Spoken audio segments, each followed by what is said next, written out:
Hallelujah, good morning. प्रभु के वचनों पर मनन करने का जो एक और अवसर प्रभु ने दिया, उसके लिए उनका धन्यवाद हो। आइए प्रार्थना के साथ हम आज के मनन की शुरुआत करें। महापवित्र पिता परमेश्वर, प्रभु आपके साथ बिताया गया हर क्षण आशीषमय होता है। इस बात को जानकर आपके सानिध्य की अपेक्षा करते हैं। प्रभु हमारे साथ रहें। बीते दिनों में आपने सुरक्षा दी, हमारे भविष्य को भी सुरक्षित रखने वाले प्रभु, दिन प्रतिदिन की आवश्यकताओं को पूरा करने वाले प्रभु, आपका धन्यवाद। आज के लिए हमारे लिए जो वचन आवश्यक हैं उन्हें हमें प्रदान करें। यीशु के नाम से प्रार्थना मांगते हैं, आमीन। हालेलुया। कैसे हैं आप लोग? अच्छा, एक बात बताइएगा, इतने समय से जो आप वचन सुन रहे हैं, दरअसल आप उम्र के किस पड़ाव पर हैं, यह हमें कैसे पता चलेगा? आप बच्चे हैं या फिर नौजवान हैं, या आपका विवाह हो गया है, या फिर आपने अब वृद्धावस्था में प्रवेश कर लिया है? यह हम नहीं जान पाएंगे ना। देखिए, बाइबल में तमाम लोगों के लिए संदेश है, चाहे वो बच्चे हों या फिर नौजवान हों, विवाहित हों, अविवाहित हों, जवान हों, बूढ़े हों, मूर्ख हों, बुद्धिमान हों, विश्वासी हों या अविश्वासी हों, सब के लिए बाइबल में संदेश है। तो इस दैनिक मनन के कार्यक्रम के लिए जब मैं प्रभु के सानिध्य में प्रार्थना करता हूं, विभिन्न लोगों के लिए प्रभु वचन देते हैं। विश्वासियों के लिए, नामधारी मसीहियों के लिए, या जो पीछे हट गए उनके लिए, या जीवन में जो बलहीनताएं हैं उनके लिए परमेश्वर अपने वचनों को देते हैं। परिवार के लिए विशेष बोझ है। परिवार परमेश्वर की नजरों में अमूल्य है। परिवार परमेश्वर की योजना है। फिर नौजवानों के लिए कई बार प्रभु संदेश देते हैं। अगर आप एक नौजवान हैं और अभी इस कार्यक्रम को देख रहे हैं तो लाइव चैट पर आएं, अपने और अपने शहर का नाम हमें बताएं, अपनी उम्र भी हमें बताएं। परमेश्वर इस कार्यक्रम के जरिए आपके जीवन में किस प्रकार से कार्य कर रहे हैं हमें बताएं। अपनी प्रार्थना विषयों को भी आप हमें 9884907779 पर बता सकते हैं। विशेषकर अपनी उम्र का जिक्र करना ना भूलें।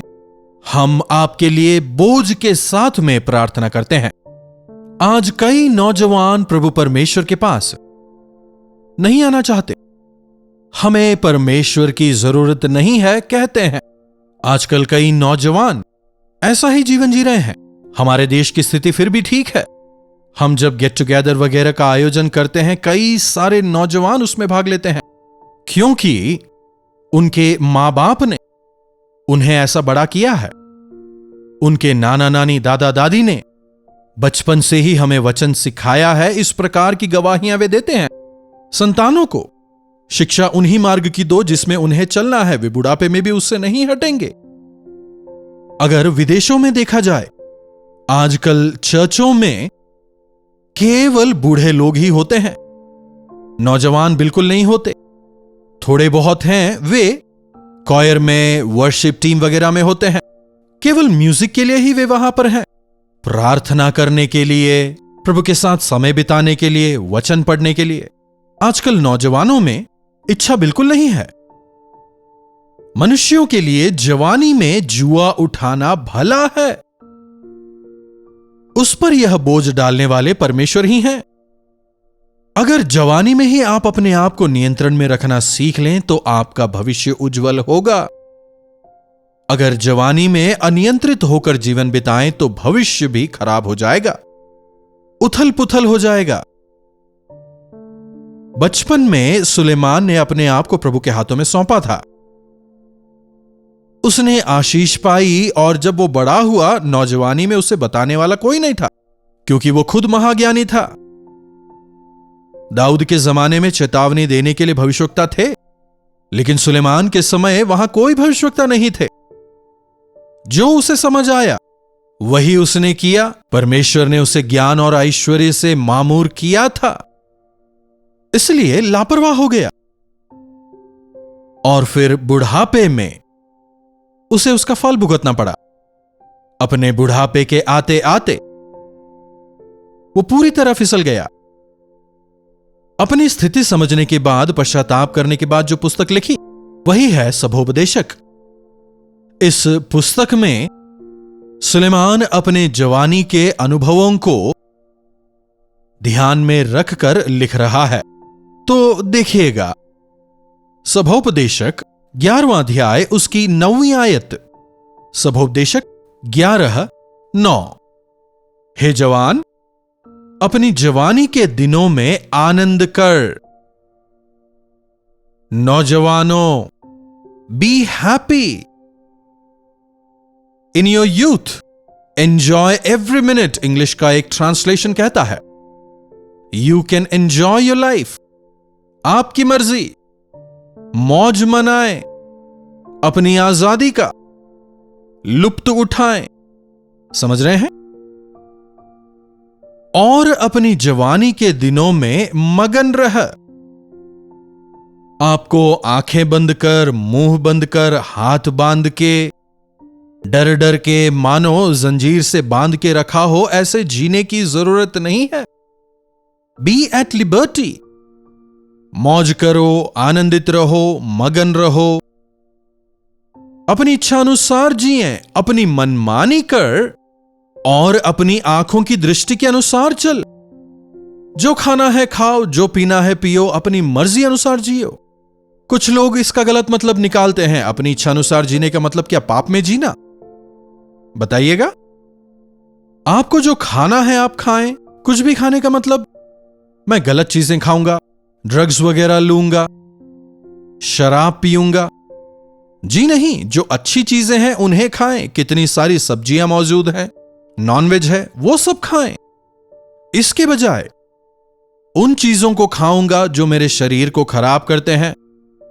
नशे का सेवन करूंगा, सिगरेट पीऊंगा, शराब पीऊंगा। ना कहें शरीर को खराब कर, वहां नहीं लिखा। परमेश्वर ने सब कुछ बहुत आयत से बनाया है। कितने फल हैं देखिए, कितने सारे विभिन्न मीठे मीठे अच्छे फलों की रचना प्रभु परमेश्वर ने हमारे लिए की। इन तमाम फलों में आपको जो पसंद आता है उस फल को आप खाएं। यही है यहां जो लिखा है उसका मतलब, ना कि अपनी इच्छाओं को, बुरी इच्छाओं को पूरा करें। आज नौजवान शारीरिक इच्छाओं को स्थान देते हैं। इसीलिए सुलेमान यहां कह रहा है तुम खुश रहो, आनंदित रहो, मगन रहो, अपनी मनमानी कर और अपनी आंखों की दृष्टि के अनुसार तू चल। परंतु यह जान रख कि इन सब बातों के विषय परमेश्वर तेरा न्याय करेंगे। परंतु यह याद रखना कि अपने जीवन के लिए आपको हिसाब देना होगा। समझ रहे हैं? मान लीजिए कोई आकर आपको लाख रुपए देता है और कहता है कि अपनी मर्जी अनुसार इसे खर्चा करो। दूसरा और कोई क्यों, आपके पिता ही आकर आपको लाख रुपए दें और आपसे कहें अपनी इच्छा अनुसार इस्तेमाल करो। लेकिन अगर वही पिता तुम अपनी मर्जी अनुसार इस पैसे का इस्तेमाल करो लेकिन मुझे हिसाब देना होगा, अगर आपसे कहें तो आप उसका इस्तेमाल कैसे करेंगे? अगर हिसाब नहीं देना तो कैसे इस्तेमाल करेंगे? यही मुद्दा है। अपनी मनमर्जी कर सकते हैं लेकिन हिसाब देना होगा। जब परमेश्वर को हिसाब देना हो तो अपनी मनमर्जी से बात नहीं बनेगी। क्या हमने परमेश्वर की इच्छा को पूरा किया या फिर नहीं, यही हिसाब में आएगा। वे हमारे सृष्टिकर्ता हैं, हमारे उद्धारकर्ता हैं, उन्होंने हमें जीवन दिया है, इसलिए हमें हिसाब भी उन्हें ही देना है। तो यहां सुलेमान कहता है अपनी मनमानी कर, अपनी जवानी में मगन रह। लेकिन एक बात को हमेशा याद रखना, परमेश्वर को हिसाब देना होगा। मतलब जो उत्तम है उन्हीं चीजों का पीछा कर। जो बातें भली हैं उनमें मगन हो। जो आपके शरीर को तंदुरुस्त रखे उनके पीछे जाएं। जो आपके स्वास्थ्य को खराब करें उनके पीछे ना जाएं। आगे का वचन देखिए, अपने मन से खेद और अपने देह से दुख दूर कर। अपने मन से क्या कह रहा है? अपने मन से खेद और अपनी देह से दुख दूर कर। अपनी मनमानी कर इसका मतलब यह नहीं कि अपने शरीर को खराब करो, यह नहीं कि स्वास्थ्य खराब कर लो, यह नहीं कि अपना मन खराब कर लो, यह नहीं कि अपना शरीर बर्बाद कर लो। जवानी में जो सामर्थ्य आप में होती है, आपकी स्फूर्ति, आपकी खूबसूरती, आपका वो बल, आपकी बुद्धिमत्ता, आपकी याददाश्त, इन तमाम का इस्तेमाल बुद्धिमानी से करें, प्रभु के लिए करें, इन्हें बर्बाद ना करें। एक शराब के नशे में धुत व्यक्ति की बातों में और एक व्यक्ति जो नशे में नहीं है उसकी बातों में कितना फर्क होता है। भले ही वो काफी पढ़ा लिखा हो, काफी समझदार हो, काफी अच्छी भाषा आती हो, लेकिन अगर वो शराब के नशे में धुत है तो रुक रुक कर अजीब ढंग से बोलेगा। उसके बात करते ही सब लोग समझ जाएंगे कि उसने शराब पी रखी है ना? तो यह शराब आपके शरीर को, आपके वर्तमान को, आपके भविष्य को, सबको बर्बाद करती है। अपने मन से खेद और देह से दुख दूर कर। आजकल देखिएगा कई सारे नौजवान धूम्रपान करते हैं। Smoking is injurious to health हर कहीं लिखा होता है। हमारे देश में पब्लिक स्मोकिंग बैन है, प्रभु की महिमा हो।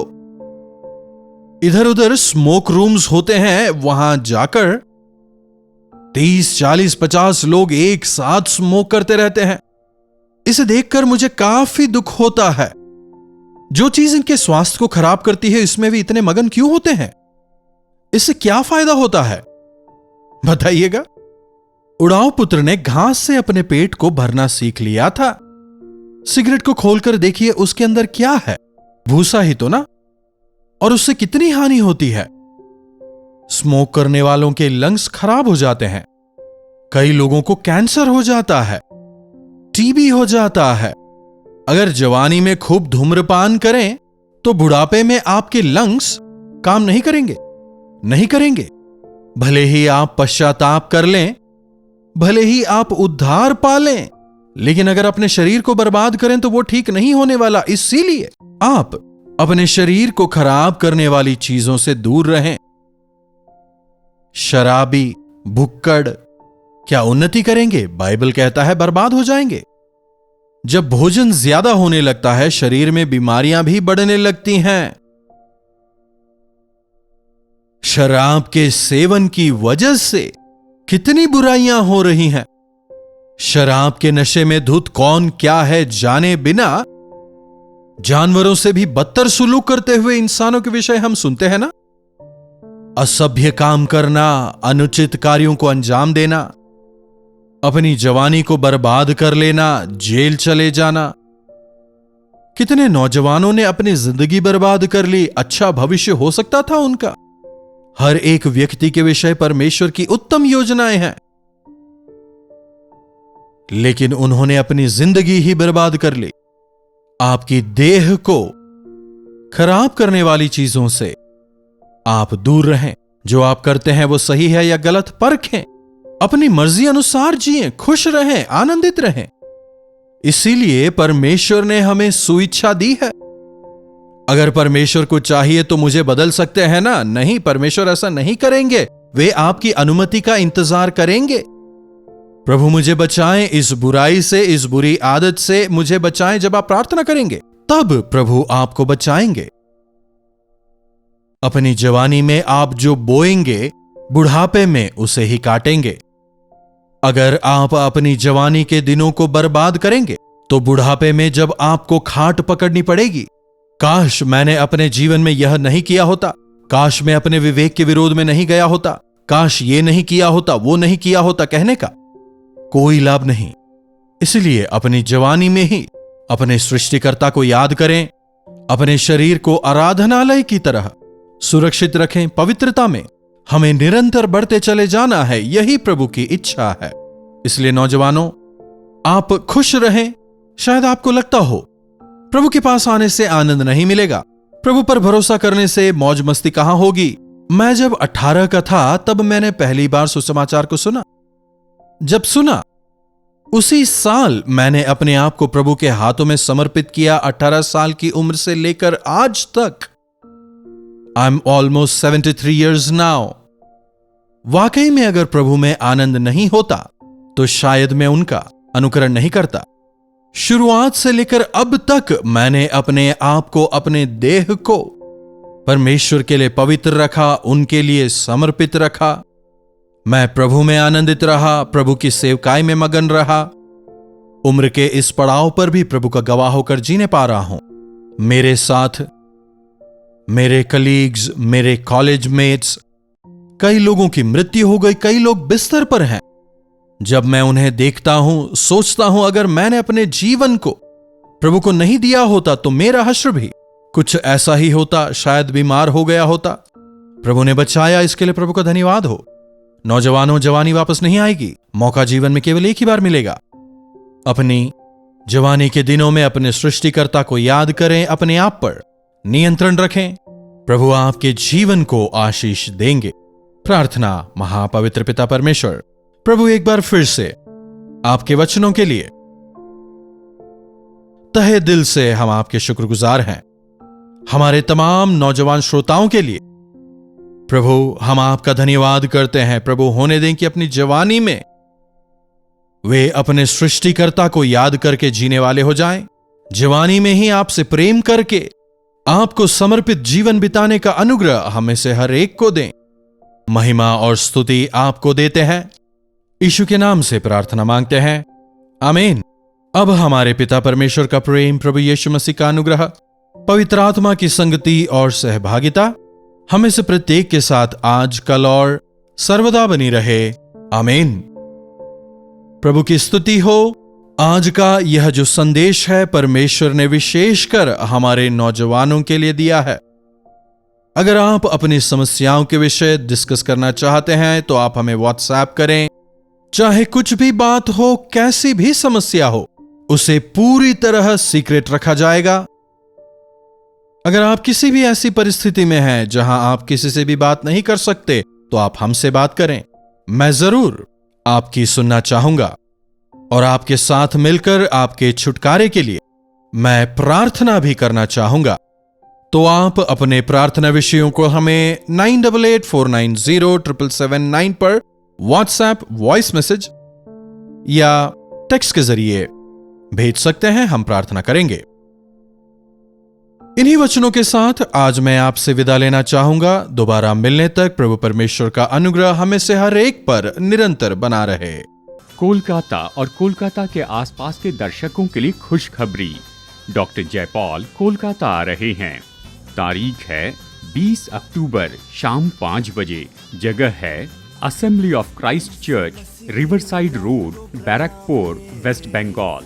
और अक्टूबर 21 दोपहर 2 बजे Bible Society of India, Jawaharlal Nehru Road, Dharmatala.